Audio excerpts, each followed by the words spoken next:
The Transgration Academy for the Magical Arts. Armorer's Workshop. Local time, 1955 hours. Sorasar. In the theatre that is life, mages take center stage. They are the protagonists, antagonists, supporting cast, and orchestra combined. But for every actor, there exists a set designer, a writer, painter, sculptor, and artist, who must toil and work towards the same ends, but through vastly different means, utilizing entirely divergent mentalities.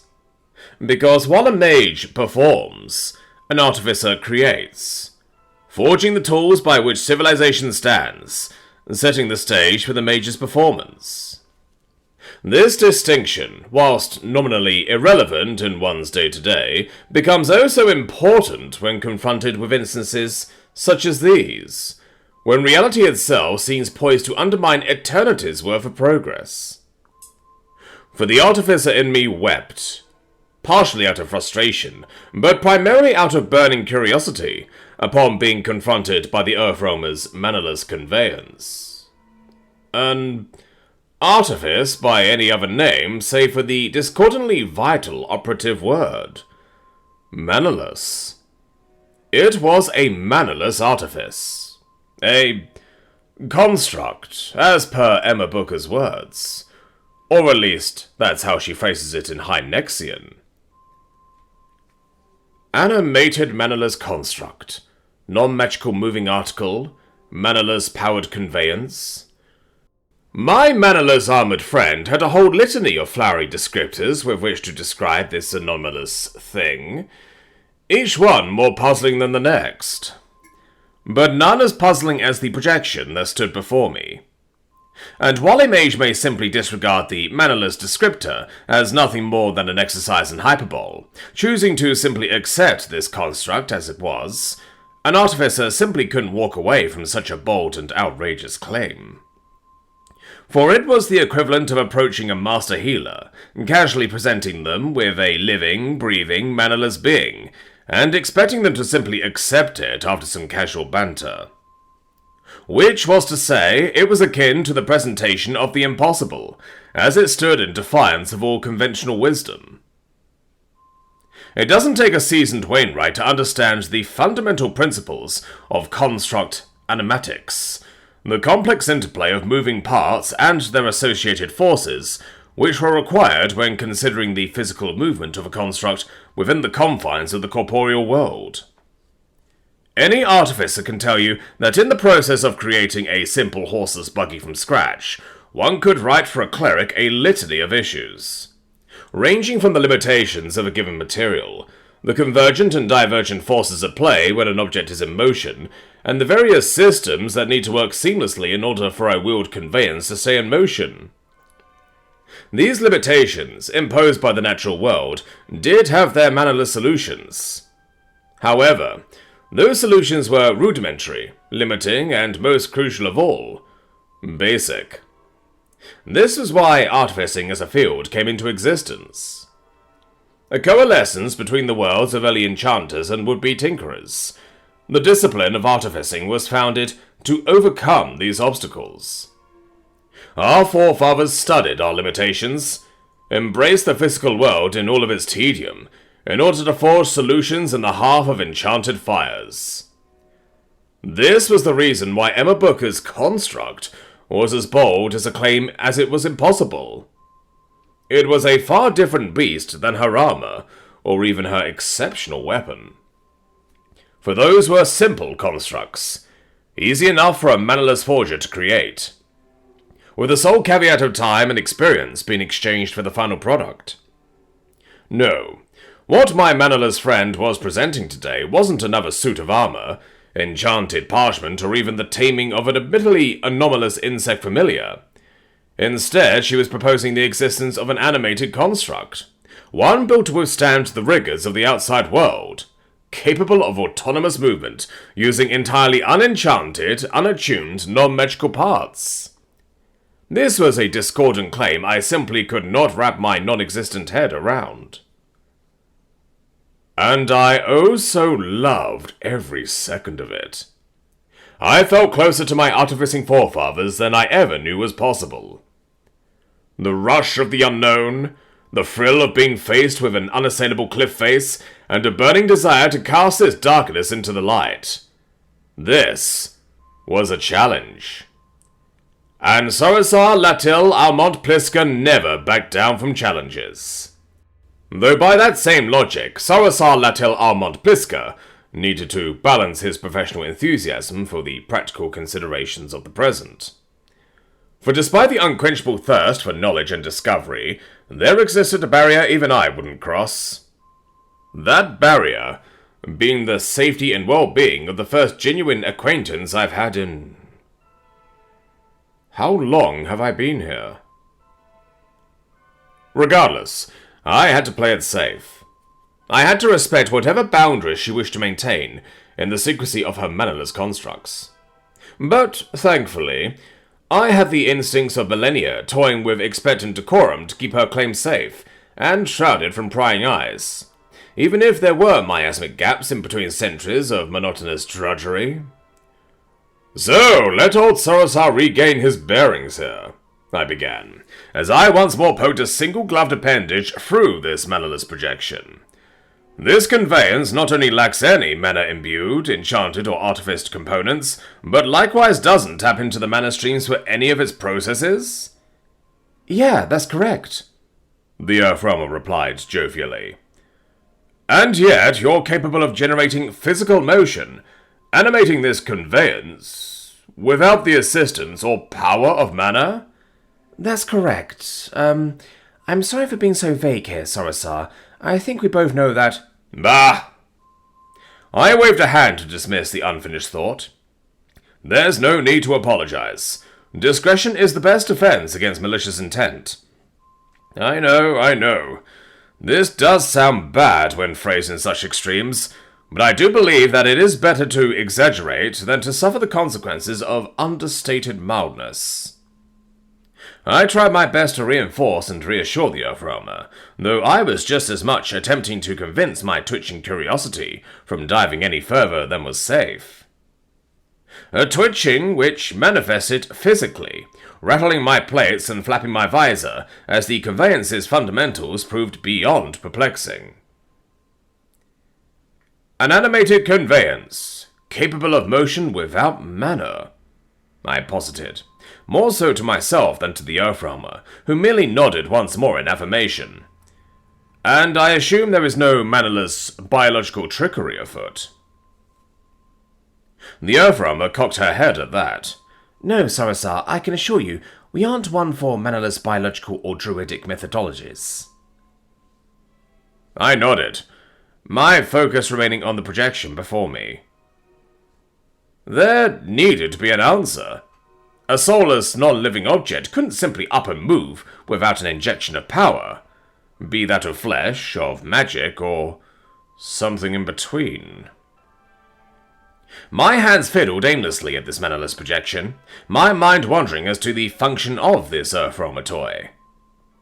Then suddenly it clicked, as did the clasps at the base of my helmet head, as I once more found myself bending my form at the knees, placing both armored elbows on the table's surface to stare wildly at the mannerless apparition in front of me.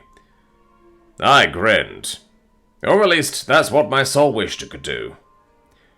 "If I may be so bold, might I posit a theory as to the source behind your bi-treader's motion?" I offered, through a sly and tinny manipulation of the stagnant air within my chest cavity. The Earthrealmer, clearly noticing my intent, crossed her arms in dramatic fashion, eliciting a giddiness deep inside me as I recognized that motion as an attempt to overcome the limitations only kindred spirits trapped in armor would understand. "Yes, Sorosar." "Its motion. Does it stem from the same enigmatic source that animates your projector?" I replied, the instant the Earthrealmer responded. I tapped my feet in anticipation. "Indeed it does, Sorosar." Then I exploded into an all-out jolly jig. "I knew it!" I bellowed out, letting through a series of boisterous, hearty laughs. Oh, how I wanted to tear that artifice open, to Gorko have made it tick. But this realization alone was enough to partially satisfy my growing hunger.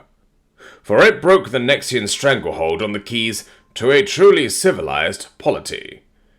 It offered an alternative. Another method in which to put society in motion, solving the 5 obstacles of the fledgling civilization. Sarasa, are you alright?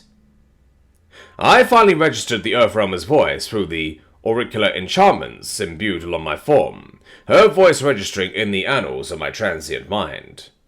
Eh? Oh, yes. I am just... This is... Oh, your kind are a truly remarkable people, Cadet Amabuka. I beamed.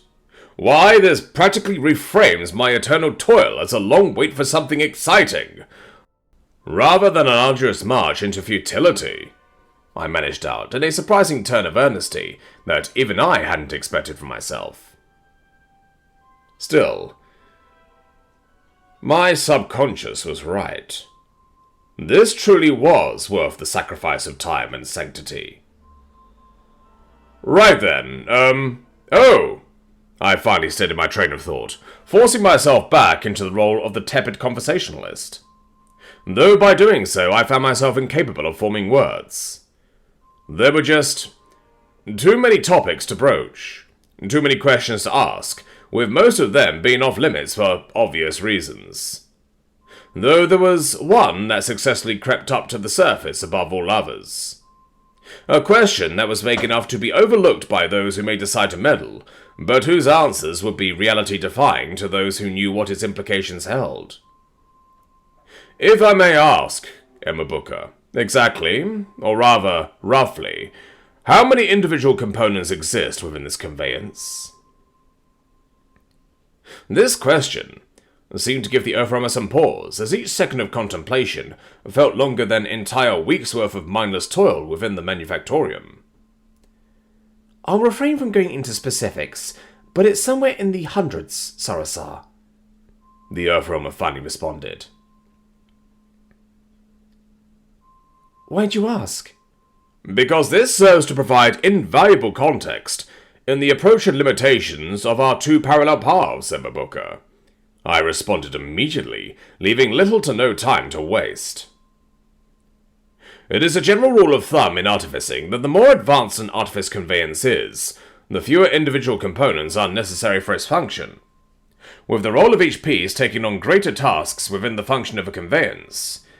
However, given that your hypothetical conveyance doesn't utilize any enchantments or artificing, this leaves you little room to stack, as it is colloquially known within our circles, as each component of your conveyance will be required to operate solely upon its physical properties, reliant on its inherent form in relation to the forms of its constituent components, cycling and conveying the animated motions of energy from one component to the next, like an infinitely complex dynamic puzzle. My mind travelled leagues in mere seconds. Memories from long-lost eras harkening back to classrooms and lecture halls, in which the basic components of unenchanted artifices were referenced for their limitations. It would take an unenchanted tinkerer over 100 components to do what a trained artificer could do with only a handful of magical integrants. The complications of the physical are simply outweighed by the practicality and utility of the enchanted. Only in a world devoid of mana would one be forced to consider pursuing the former, given no other options exist in the pursuit of advanced conveyances. However, given the principles by which life arises, such a notion would be best suited for flights of fanciful fantasy. I uttered out verbatim, as a long-lost memory rose to the surface amidst a sea of dull and repetitive recollections. My modest musings of my memories aside, I could notice from the silence and unmoving stature of the Earthrealmer that she was undoubtedly giving me a quizzical look. That is what was taught to me millennia ago by my professors, I quickly added, providing some context to what was in effect a sudden and abrupt interlude in our otherwise rapid-paced back and forths. I mean, that only makes sense, Sarasa, the Earthrealmer acknowledged. Civilization tends to find solutions to their immediate problems, transportation being one of them, right? It just so happens that with our lack of mana, that we were forced to really think outside the box to innovate. Otherwise, we'd be stuck. I nodded slowly, the ramification of these revelations still reverberating through my transient mind. Artificing provides a means of circumventing the complexities and inherent weaknesses that come from mannerless tinkering. It provides for a robustness that probably can't be matched by early tinkering. Emma Booker completed my thoughts for me. We experienced that when we first started. That's just how things were for a while, until incremental improvements finally made things reliable and robust. And with successive innovations, we were even able to stack. To a certain extent, of course. I continued nodding, my visor flapping every which way as I did. Remarkable, was all I was able to say by the end of it. Remarkable, for a fantastical story, mind you, I added promptly, and with a cheeky metallic bending of my visor's ocularia. Yet throughout it all, my vision, my true vision, remained entirely focused on the projection in front of me. This two-wheeled conveyance that taunted me with the impossibilities of an alternative world. Then it hit me. Just a moment. I sprung up, every armored piece in my physical form clashing against one another as I did so, as I lacked both the mental capacity and willpower to control the motions of every individual piece. You said you'd be working on this, didn't you? I managed out abruptly, shaking my index finger furiously at the projection. Yes, the Earth-Roamer nodded. This, an entire conveyance, to fit your form, in time for the quest for the ever-blooming blossom, I spoke in rapid succession, with as many individual components as you've mentioned. Yep, she once again interjected, leaving my visor to slowly droop down below where my eyes should have been, my subconscious doing so as the sole means of mimicking an open, slack-jawed look of shock. This shock, however, took on a different life as yet another thought arose. A giddiness once again took over, as I brought two thumbs pointed at my chest. Ah! Aha! And that's why you're here, aren't you? To request the aid of the storied and talented Sarasar Latil Almont Pliska. Well, yes. My soul runes pulse as I lean forward, awaiting the coveted news. But only for the bodywork, I'm afraid. My helmet slumped, as did my back, my two hands bracing myself against the table in sheer disappointment. A dark aura erupted around me as a result. I responded. Very well, I promptly added, attempting to mask my disappointment with a steady nod. I'm sorry, Sarasar. I know you would have done an amazing job at this, but I have my own protocols to consider when it comes to... Discretion is the best defense against malicious intent, I reiterated. You're simply doing as you must, Emma Booker. Do not be discouraged by my personal disappointment. Emma Booker, I began, as that dour melancholy soon evolved into genuine curiosity. If not me, then who? Who have you commissioned for this most delicate and urgent of projects? Me, myself, and I, the Earth-Roamer responded slyly. To which I had but one response to. Excuse me? My mind raced as the tandem beating of hammers and anvils pulsed intermittently in my mind.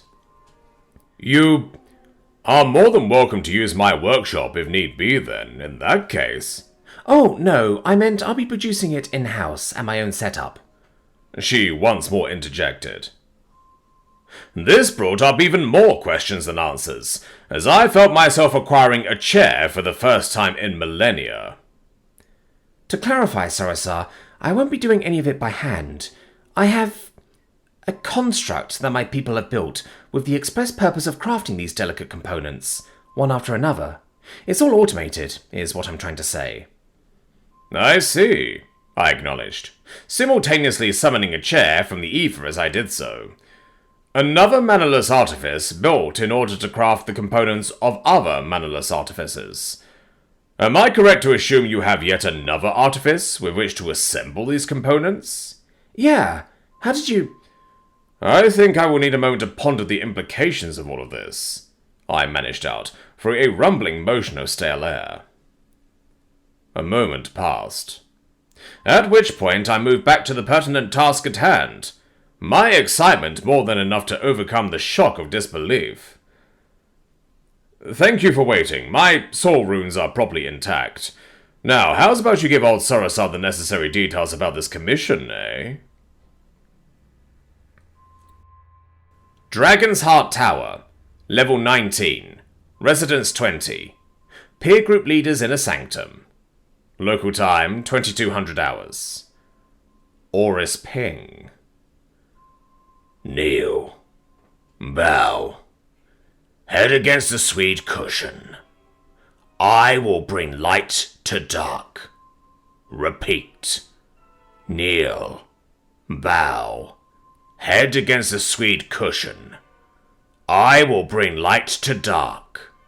Repeat. Kneel. Bow. Head against the sweet cushion. I will bring the new roamer to heel. I breathed deeply, my eyes opening to witness the first and most important object to grace this room. The helical rings of his eternal truths. Made of attuned gold, refined with Nyxian flame, within the hallowed halls of the mages of the ministry, this was my connection to the divine. I breathed slowly, steadying both heart, mind, and body, as I slowly exited my sanctum and returned to the currently empty room Ladona and I shared.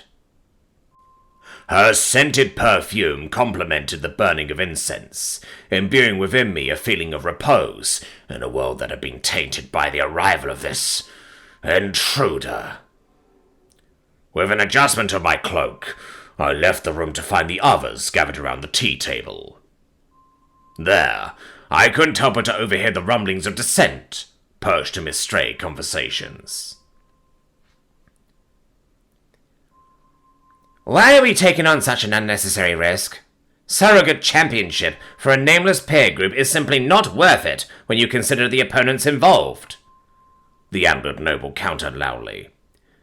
Are you doubting Lord Ping's leadership, Lord Vicini Lorsi? The distinguished Lady Ladona countered.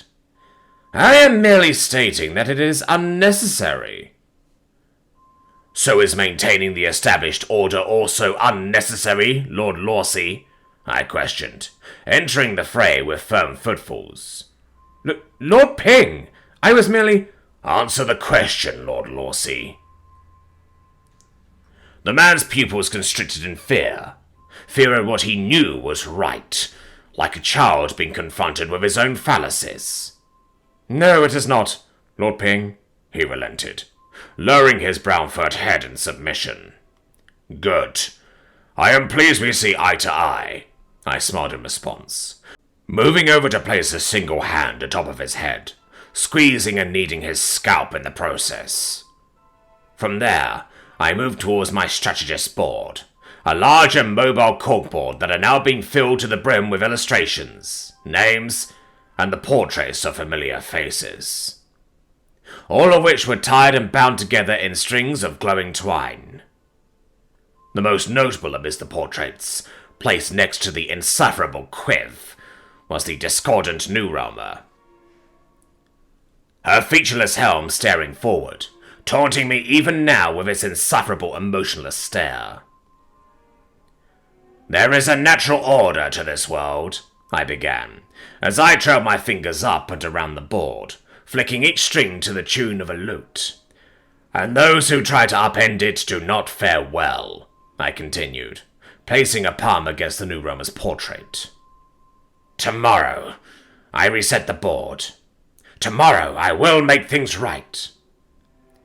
Tomorrow we come out on top, Lord Ping, Lady Ladona quickly added, giving me a firm nod of support.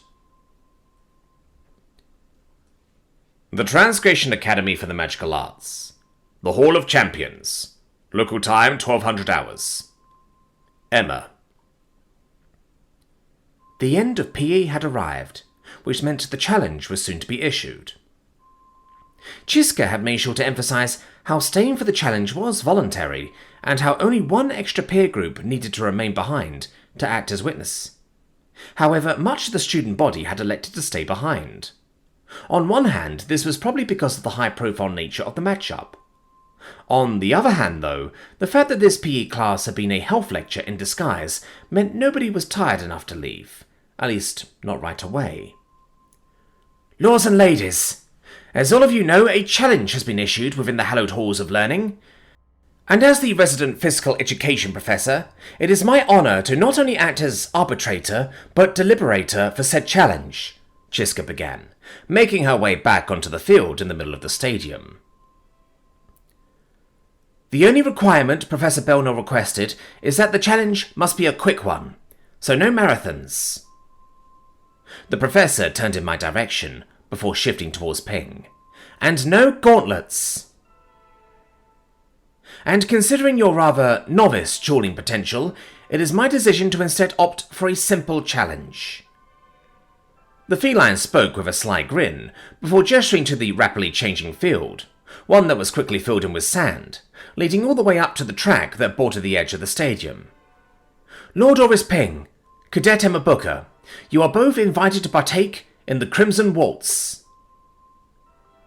Murmurs erupted as Chiska elected to perform a demonstration using two familiar bears, with one standing still and the other gearing up to charge it. The challenge is simple. One party acts as the attacker and one the defender. The attacker must incapacitate the defender, leading to either their surrender or their physical inability to continue resisting. The defender must either tire out the attacker, leading to their voluntary surrender, or must counter said attacks by means of martial or magical arts, leading to their inability to continue further attacks. No sustained fighting is allowed, for the Crimson Waltz only allows for an opening strike to carry its own weight.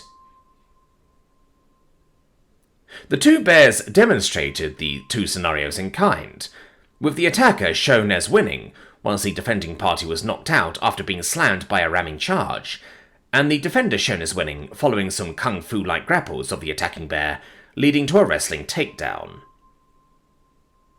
A taste of dramatic irony crept up on me, but it wasn't clear yet if it would come to fruition. I'd soon find out, however, as we made our way to the professor, and we were both faced with a mystery cup. Your roles are sealed within this cup. Cadet Booker, you may pick first. I nodded, reaching and pulling out a piece of paper. Ping soon did the same, as we both unfolded our tickets at the same time. We both grinned at our respective results, though probably for vastly different reasons. Lord Ping has pulled out the attacker role, and Cadet Emma Booker, the defender. This was literally some sort of cosmic joke, and I was here for it. What's more, I had the perfect tools for the job. I can't believe this is happening, I muttered out under a muted breath, as I grabbed hold of the red scarf that constituted my PE uniform. To not waste time, will both parties please move to your designated places, Chiska urged, prompting me to move to the middle of the field, whilst Ping trotted over to the very edge of it. He elicited a series of uproarious cheers as he did so, raising both arms up high above his head, garnering loud and louder screams of support. Send her to first death, Lord Ping! Yes! Yes! Do it! I spotted Atholin practically hiding behind the crowd at this point, with Telios giving me a disappointed shake of his head. Meanwhile, Eleanor had moved to the back of the bleachers, pulling out a sack and a familiar tally board from the previous week. Does anyone care for another friendly wager? The Eevee could just about make out his words. Win back your losses! Double it or nothing! He egged the gathered crowd on. But whilst Thamin watched on, giving me a solid thumbs up, it was only Thasia who looked on at me with significant worry. Be careful, she said, right before Chiska cleared her throat, causing all eyes to land on her. Round 1! Are both parties ready? Yes, Professor, we both shouted, as I quickly turned towards the Eevee. Eevee? Rapid Reflex Assist Mode active. Enhanced Strength Systems. Armed. Adaptive Power Parity Mode active. Good picks, I grinned, as I stood there ominously, unwaveringly staring down the raging ball. Operator grants the electronic virtual intelligence, full motor control and overriding administrator privileges over the course of this engagement. Take over if you need to, but I'll see how far I can handle him first. Addendum. Make sure not to make any moves that can kill him. Acknowledged. Priority Directive. Defend Operator. Primary Objective. Incapacitate Op4. Engagement Protocols. Mitigate risk to injury and death of Op4. On my mark! Chiska quickly sounded, prompting me to ready my scarf, holding it by both edges, much to Ping's confusion. This confusion wasn't limited to Ping, though, as murmurs from the crowd was picked up by the Eevee. What's she doing? Is she coaxing him? Some sort of mind game, no doubt. You must resist her ploys, Lord Ping. Ready? Chiska continued, seemingly unbothered by the stream of accusations. Steady? I breathed in deeply, fluttering the red cloth, loosening my shoulders, and embracing the strangeness that came with the complex interplay between both body and armor. Go! Alert! Localized surge of mana radiation detected, 180% above background radiation levels. I saw a flash. Then, a mad dash that belonged in the Venusian Grand Prix, as the ball simply rushed to me at speeds way beyond what he was capable of during the gauntlet. He reared his right arm, collision warning, poised it for my face, operator, before missing just a second before impact, as I reacted just in the nick of time. The man nearly tumbled following that, stumbling forward before righting himself at the other edge of the field. Meanwhile, I found myself very nearly tumbling rightwards, a rush of adrenaline bathing my world in a twitchy breathlessness. Round 1 complete! Let's reset for round 2! Chiska announced, as the whole song and dance started anew. Eevee, qua. Generating quick after-action report. In the time it took for Ping to walk back to the starting line, the Eevee had managed to run for a report on what was effectively our first real matchup against a mage. Whilst the confrontation with Maltori was definitely worth an entire report unto itself, this isolated exercise with Ping was a far more discreet case study for vital analytics. Slow motion footage revealed a startling capacity for course correction and environmental awareness mid-flight. Whilst the raw numbers crunched from the force of impact, based on the speed, velocity, and sheer mass of Ping's bullish form, would have made even the most fearless of matadors wince in dread. Manual evasive maneuvers by Operator resulted in a 55mm clearance margin. Accounting for nominal human margin of error, the likelihood of impact... Yeah, that was way too close for comfort, I admitted. Right, okay. Just stay sharp, Eevee. Acknowledged.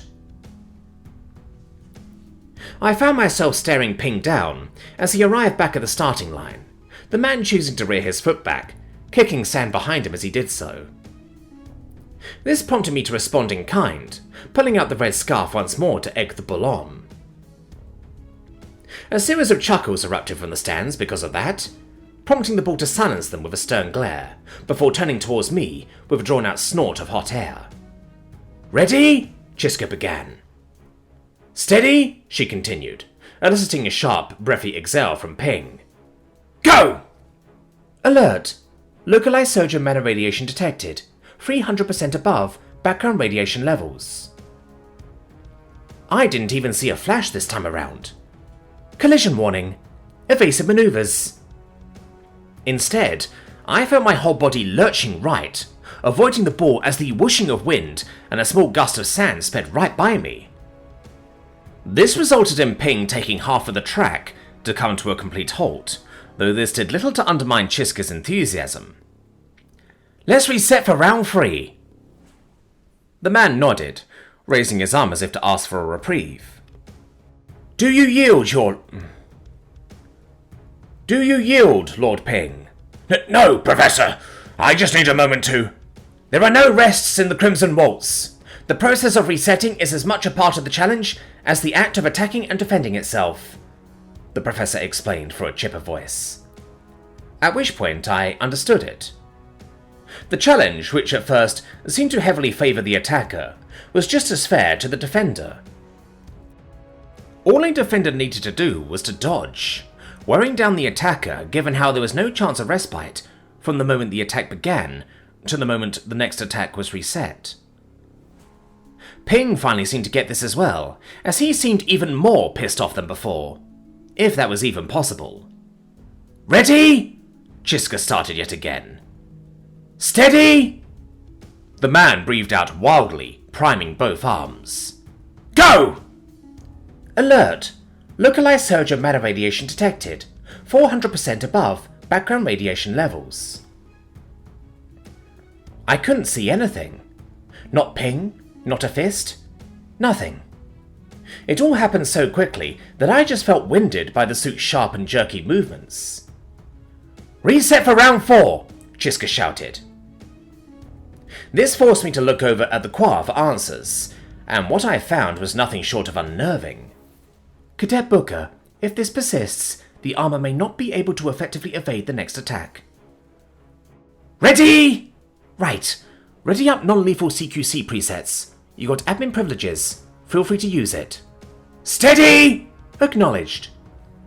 Just remember the engagement Go! Alert. Localized surge of mana radiation detected. 500% above background radiation levels. I felt my arms move against my will. Then, a significant force of pressure was applied all around me, as haptic feedback brought with it the feeling of both the force of impact and the weight the suit had just carried. My eyes widened as I saw Ping's face suddenly appearing inches in front of me in what felt like an instant. Then, just as abruptly, I saw the world rotating before being flipped entirely on its head. I just grappled and flipped Ping over my shoulder. Let go of me, peasant! I acquiesced, letting the squirming man go following a return of motor function.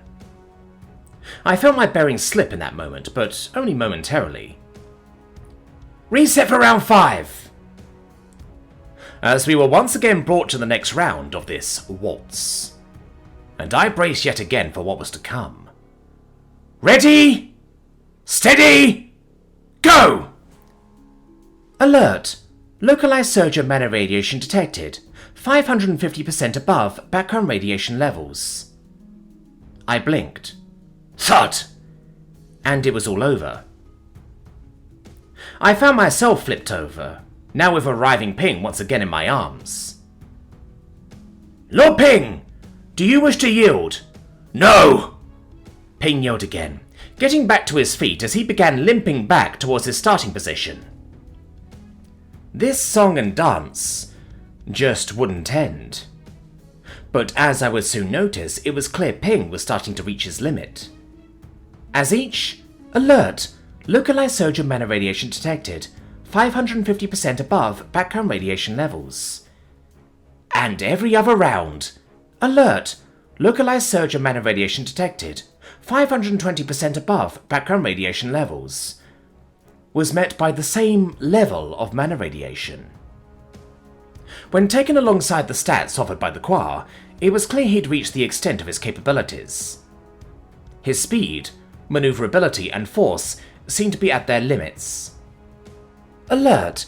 Localized surge of mana radiation detected, 530% above background radiation levels. The man just couldn't take it anymore. Round 9! But that didn't mean he wouldn't stop and give it his all, because this time... Go! Alert! Localized surge of mana radiation detected, 700% above background radiation levels. Crack! I felt and heard something breaking, just as Ping and I were sent down to the dirt in a loud thud. My heart stopped as my eyes focused on the armor's active status readout. Non-vital damage detected. Suit integrity nominal. Damage detected on right exodex, 5th digit. I brought up my right hand, seeing its pinky equivalent still intact, but simply bent backwards beyond its intended range of motion. I gulped, wincing at the damage done to my surrogate hand, my gut twisting at the sight of it, as I relied solely on my training now to disassociate the connection my brain was trying to make between its surrogate hands and the real ones just above it. However, it was Ping who probably got the worst end of the deal here, as he lay next to me in a crumpled heap, moaning and groaning in the process. Eventually, we both got up, each dazed in our own ways. However, instead of the expected reset I'd gotten used to, we instead both heard an ear-splitting whistle, followed closely by the raising of a white card in Chiska's hand.